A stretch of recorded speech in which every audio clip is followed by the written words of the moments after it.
এখানে একটা অসুবিধা আছে বোন।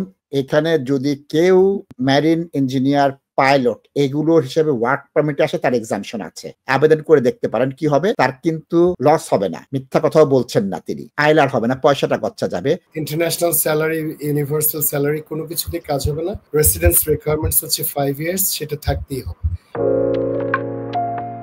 করার আসসালামু আলাইকুম। আসসালামু আলাইকুম। ওয়ালাইকুম আসসালাম ভাইয়া, ভালো আছেন? আল্লাহর শুকরে ভালো আছি। প্রশ্ন করুন, ব্যারিস্টার সায়েম জবাব দেবেন।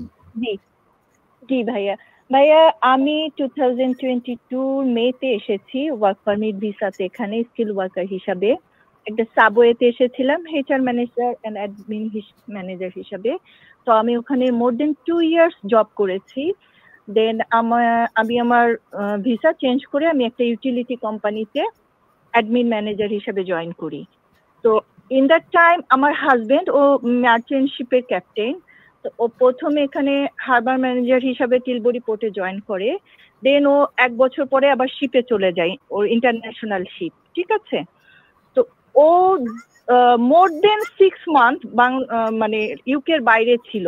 আমার কোয়ারিজ হচ্ছে, আমরা যখন আইএলআর এর জন্য অ্যাপ্লাই করব, ও কি আমাদের সাথে করতে পারবে?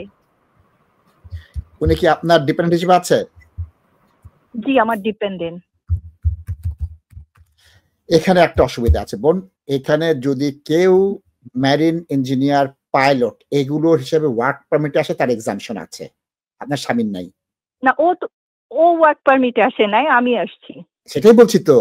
আপনার স্বামী যদি মেইন অ্যাপ্লিকেন্ট হতেন, মেরিন ইঞ্জিনিয়ার, জাহাজের ক্যাপ্টেন অথবা এই মেরিন সংক্রান্ত কোনো ওয়ার্ক পারমিট, পাইলট এই ধরনের যাদের ফিল্ডে আসতে যেতে হয় তাদের কিন্তু এক্সাম্পশন আছে। কিন্তু যেহেতু উনি আপনার স্বামী হিসেবে আসছেন, ওনার কিন্তু নেই। বুঝতে পারতেছেন? জি। তো উনি ওই যে প্রথম 2 বছরের যে ব্রেকটা হয়ে গেছে, ওই 2 বছরের মধ্যে ওইটা যোগ হবে না, ওকে ওর আরো 5 বছর এক্সট্রা থাকতে হবে। জি জি জি জি। আচ্ছা ভাইয়া, রেসিডেন্সি সরি ভাইয়া, সরি। দুটো জিনিস। একটা জিনিস তাদের আমার কিছু ক্লায়েন্টের ক্ষেত্রে হয়েছিল, ন্যাশনালিটির ক্ষেত্রে হয়েছে, আমার আইএলআর এর ক্ষেত্রে এটা হয়নি। 365 দিনের মধ্যে 255 দিন দেশের বাইরে ছিল। কম্প্যাশনেট গ্রাউন্ড, হিউম্যানিটেরিয়ান গ্রাউন্ড বুঝিয়ে বলার পর তারা পেয়েছে।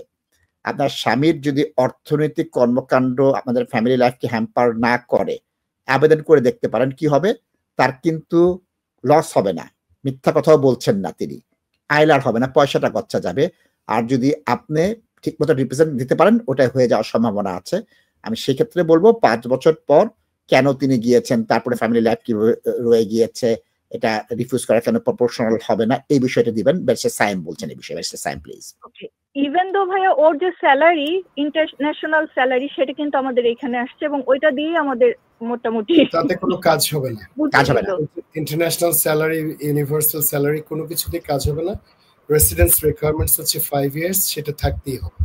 এখন এর বাইরে যদি আপনি চেষ্টা করেন তাহলে এটা রিফিউজড হওয়ার সম্ভাবনা খুবই বেশি। তবে বিষয়টা হচ্ছে যে রিফিউজড মানে হচ্ছে আইএলআর রিফিউজড হওয়া, কিন্তু লিভ টু রিমেইন থেকে তিনি বঞ্চিত হবেন না।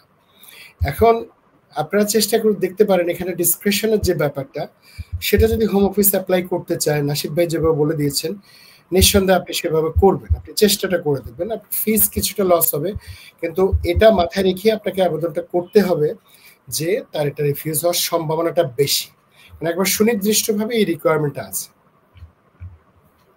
ধন্যবাদ। সুন্দর প্রশ্ন, প্রশ্নটা সুন্দর ছিল।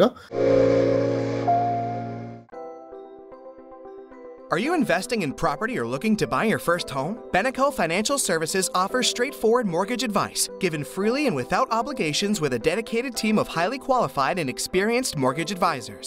Whether you are a first-time buyer or an experienced landlord, we have the right mortgage solution for you. Residential mortgage, limited company mortgage, buy-to-let mortgage, commercial mortgage, Islamic mortgage, bridging finance. To book your free consultation meeting, call us today on 0208 050 2478.